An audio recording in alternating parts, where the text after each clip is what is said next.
10 de outubro de 2025, sexta-feira da 27ª semana do Tempo Comum.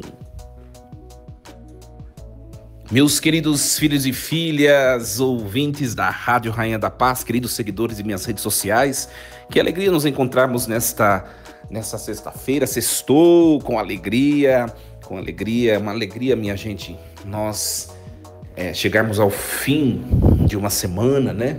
Poder respirar, né? Saber que virá o dia do descanso, né? Bom, para vocês, né? Para os padres, fim de semana são dias de mais trabalhos, mas é muito bom, né? E nós devemos nos alegrar, né, gente? Nos encher de entusiasmo. Tem gente que fala assim, ai, que graça tem, né? Aí tem o fim de semana e depois volta a trabalhar. Ora, nós precisamos buscar motivos para nos alegrar, né, gente? A vida passa muito rápido. E chegar numa sexta-feira é motivo de alegria. Poder estar com os amigos é motivo de alegria, motivo de brinde. Poder ter saúde, né? Poder estar tomando um suco, tomando alguma coisa com alguém querido é motivo de alegria. Valorizar os momentos mais simples, porque eles passam muito depressa, não é verdade? E nada melhor do que iniciar o fim de semana do que ouvindo a palavra de Deus, né? Refletindo sobre ela, colocando na vida, não é verdade? Por isso, iniciemos este nosso encontro com alegria, em nome do Pai, do Filho e do Espírito Santo. Amém. Leitura da profecia de Joel, capítulo 1, versículos do 13 ao 15, capítulo 2, versículos do 1 ao 2. Ponde as vestes e chorai, sacerdotes. Gemei, ministros do altar. Entrai no templo. Deitai-vos em sacos, ministros de Deus. A casa de vosso Deus está vazia de oblações e libações.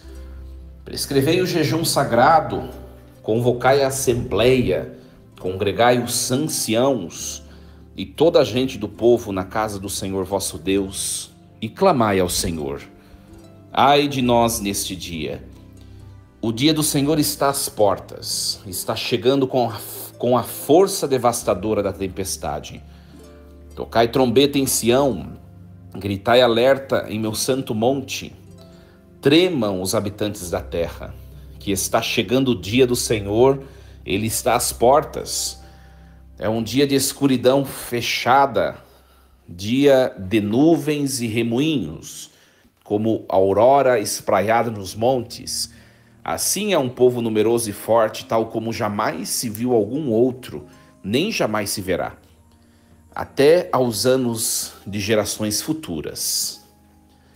Palavra do Senhor. Graças a Deus. Muito bem, meus queridos. Hoje nós iniciamos então a reflexão em comunhão com a igreja do texto da profecia de Joel.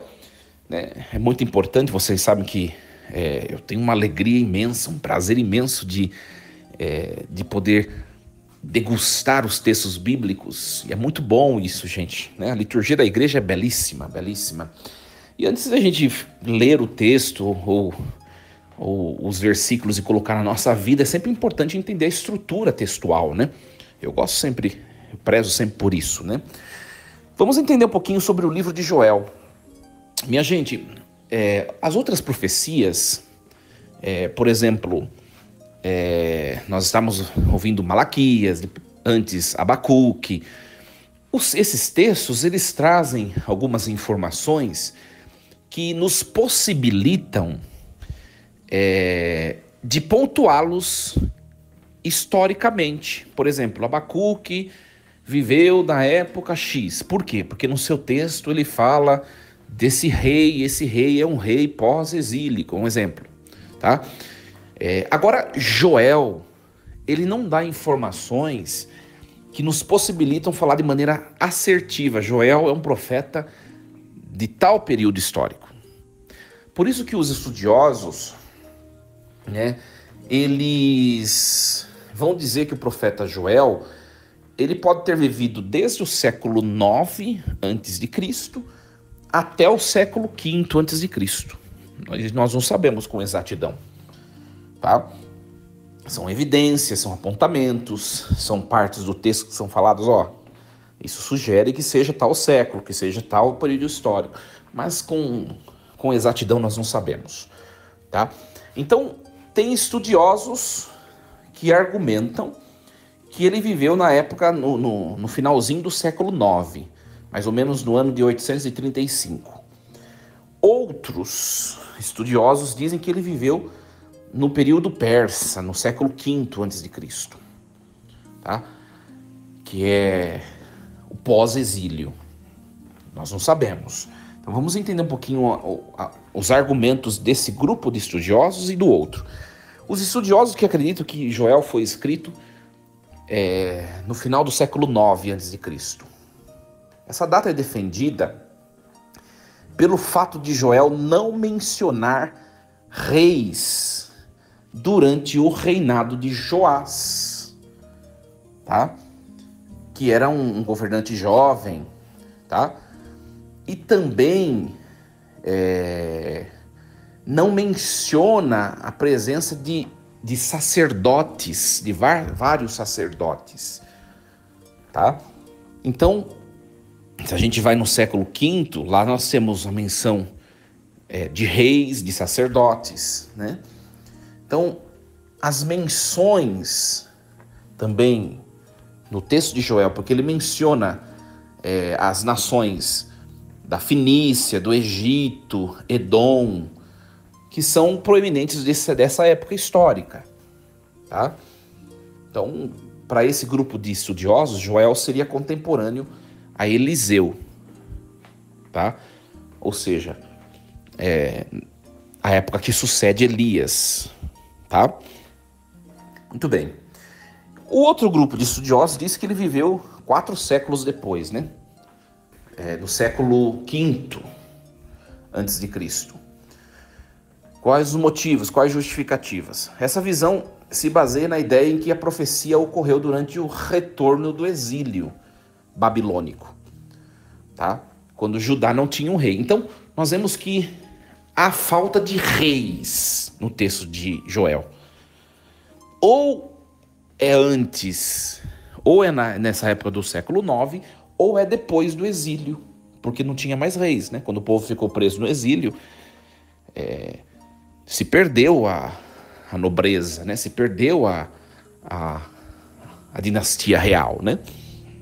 Então, o que acontece?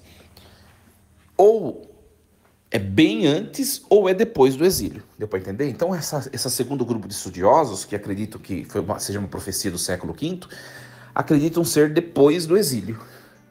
Não tem mais um rei, tá? Então, essa data é questionada porque Joel não faz menção. Questionado. Joel não menciona a Assíria, Joel não menciona a Babilônia, não menciona a Pérsia, que eram impérios relevantes nessa sucessão histórica dessa época. Então, se ele não menciona a Assíria, a Babilônia e a Pérsia, né? Alguns dizem, antes de tudo isso. Por isso que o século IX, tá? Enfim, gente, quem gosta de Bíblia, tá escutando, tá entendendo, né? Talvez quem não tem muita facilidade, talvez não tô entendendo nada, não é? Mas que bom, vamos para a mensagem.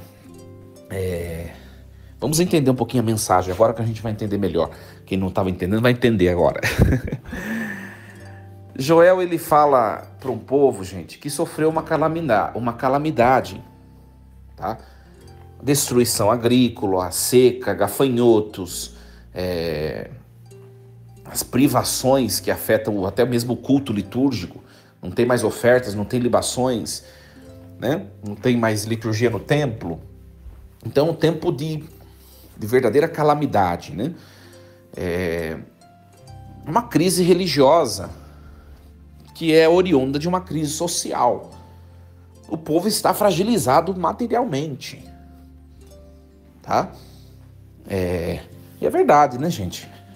Por exemplo, o dízimo. As pessoas dão o dízimo por quê? Porque elas têm uma renda. Se há uma crise social, as pessoas não têm mais renda, por consequência, elas não vão mais entregar o dízimo. Estou dando um exemplo, tá? Então vai ter uma crise religiosa que vem depois da crise social. É bem o que está acontecendo aqui. Está tendo uma crise material, não tem plantações, não tem frutos, então não vai ter as oferendas no templo, não vai ter culto.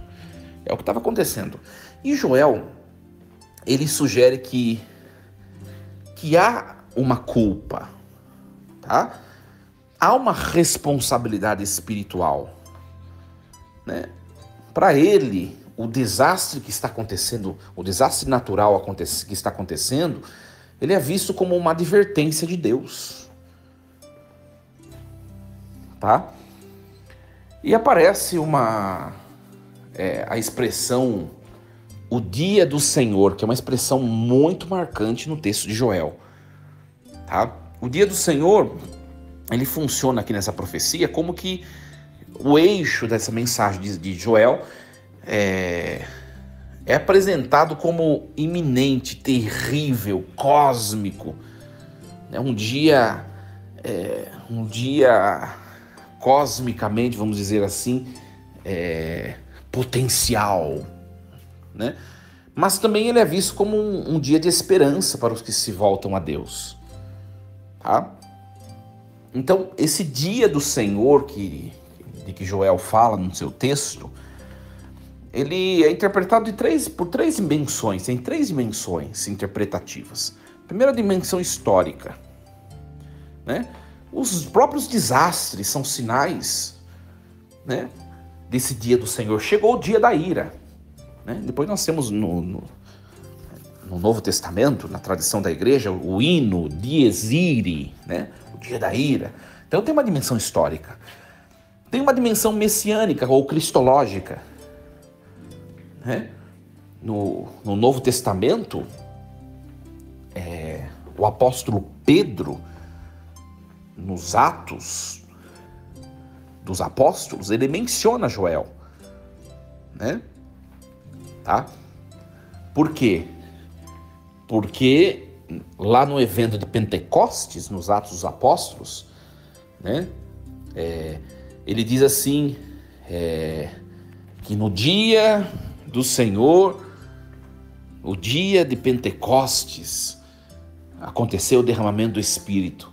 Então aqui é uma dimensão já cristológica, o dia do Senhor é o Pentecostes. E existe também uma dimensão escatológica, que o dia do Senhor vai ser algo que ainda não se fez, não se cumpriu, que é o dia do juízo final, né? A restauração total, a paz definitiva, a universalidade da salvação, né? O castigo dos maus. Então tem uma dimensão no presente histórico da profecia de Joel, lá no período em que ele viveu, tem uma dimensão que é cumprida em Cristo, com o Pentecoste, e tem uma dimensão escatológica, que é o dia da volta de Jesus, que ainda não se fez. Tá? Então, Joel, minha gente, ele não convoca, ele não convoca as pessoas a reconhecer que algo ruim aconteceu ou vai acontecer, mas as pessoas a reagirem.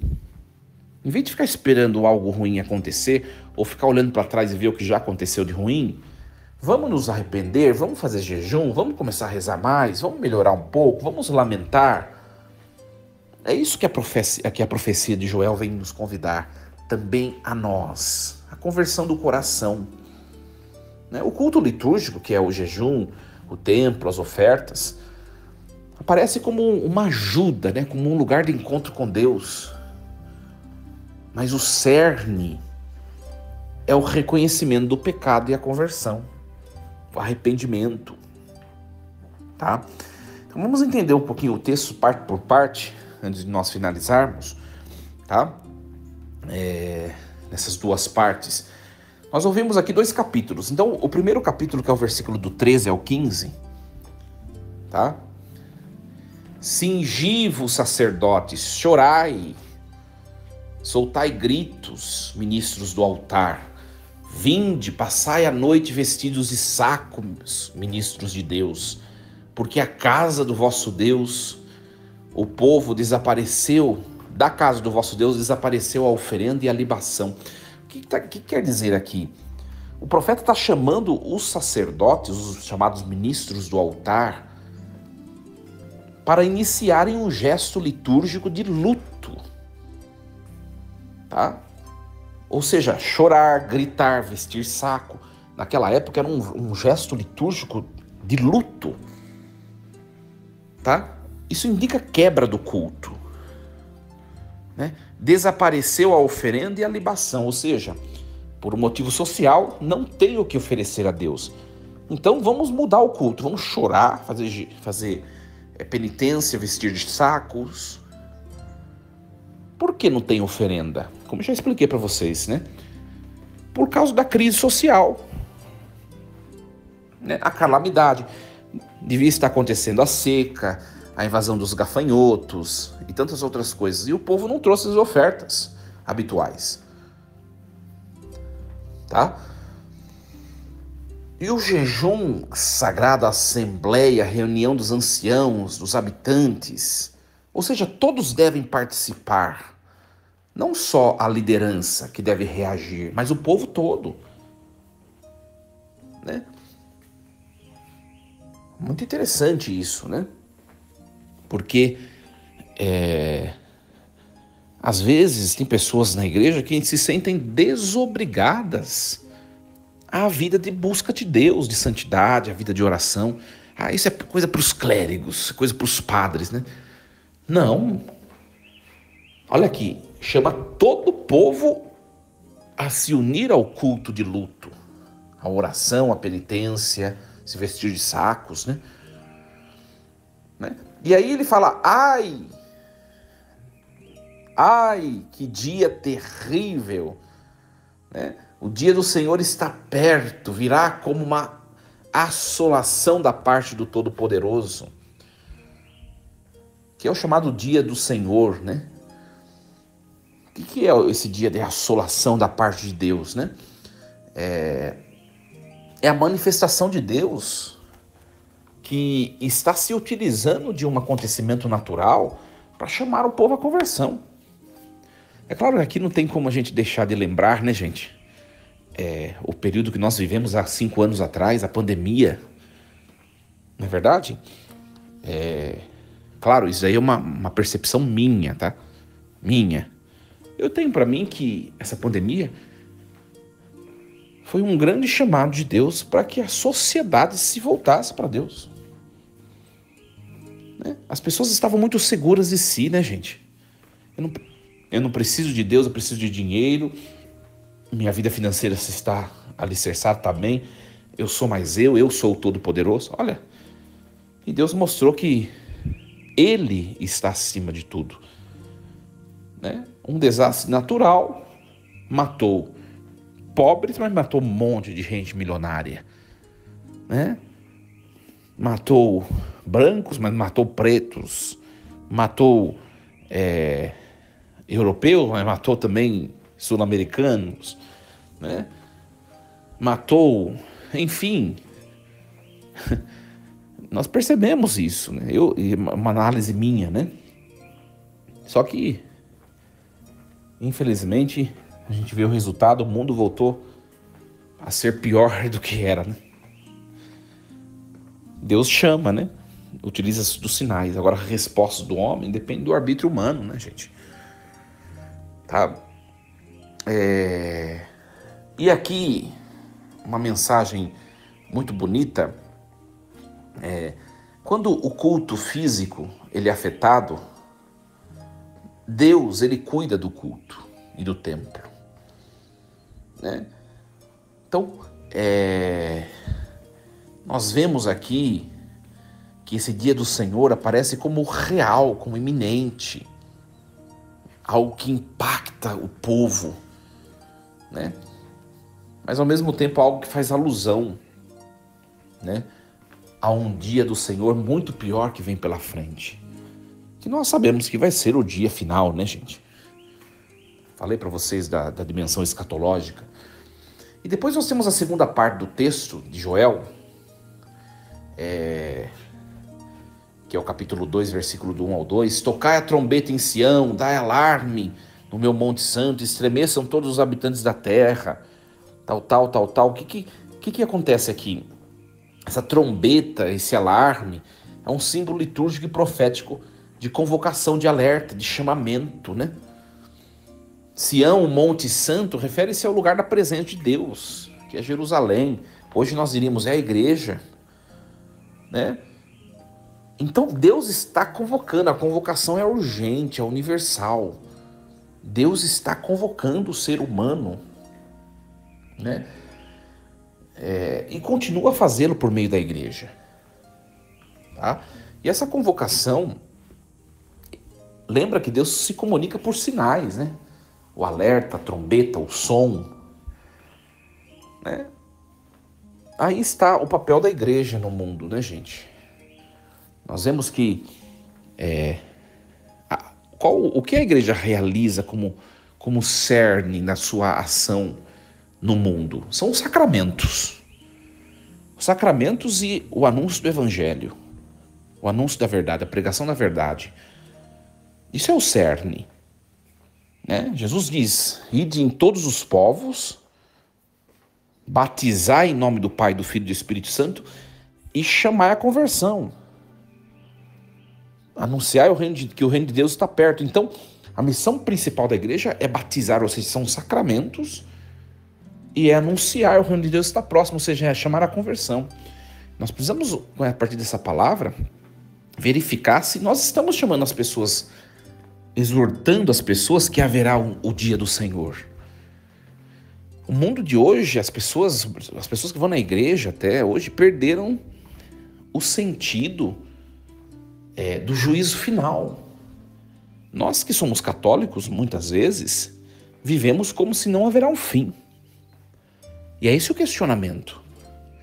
Porque se nós vivemos já com a consciência de que haverá um fim, haverá uma prestação de contas e haverá uma retribuição, nós nos relacionaríamos diferente entre nós pessoalmente, nós nos relacionaríamos diferente com o dinheiro, com os nossos afetos, com as situações da vida. Haverá o dia do Senhor. Houve no tempo de Joel, que foi devastador. Houve no tempo de Jesus, com o evento da sua Páscoa, a sua morte, a sua ressurreição, a ascensão e o Espírito Santo. E haverá no juízo final o acerto de contas. Por isso a gente precisa olhar para a gente mesmo, sabe, gente? Nós precisamos voltar o nosso olhar para nós e ver se nós estamos dando passos de concreta conversão. Às vezes fica estático na mesma coisa, sabe? Não sai do lugar. É isso que essa profecia tão bonita de Joel vem nos ensinar. Uma profecia um pouco mais difícil essa, né? Mas é muito bonito, muito bonita. Que Deus nos ajude a compreender e que nós não esqueçamos dessa verdade. Haverá um dia do Senhor, o dia do Senhor, o dia glorioso. E onde nós estamos? Se for hoje, se for amanhã, nós estamos junto com o Senhor? Onde nós estamos? Ou nós estamos com o nosso coração em tantas outras coisas? Que nós refletamos isso. Queridos, desejo um excelente fim de semana a todos vocês, com muita paz, saúde, muitas alegrias. Que Deus os abençoe e os proteja hoje e sempre. Força e coragem. Em nome do Pai, do Filho e do Espírito Santo. Amém. Lembremos-nos sempre, Deus está no comando de tudo.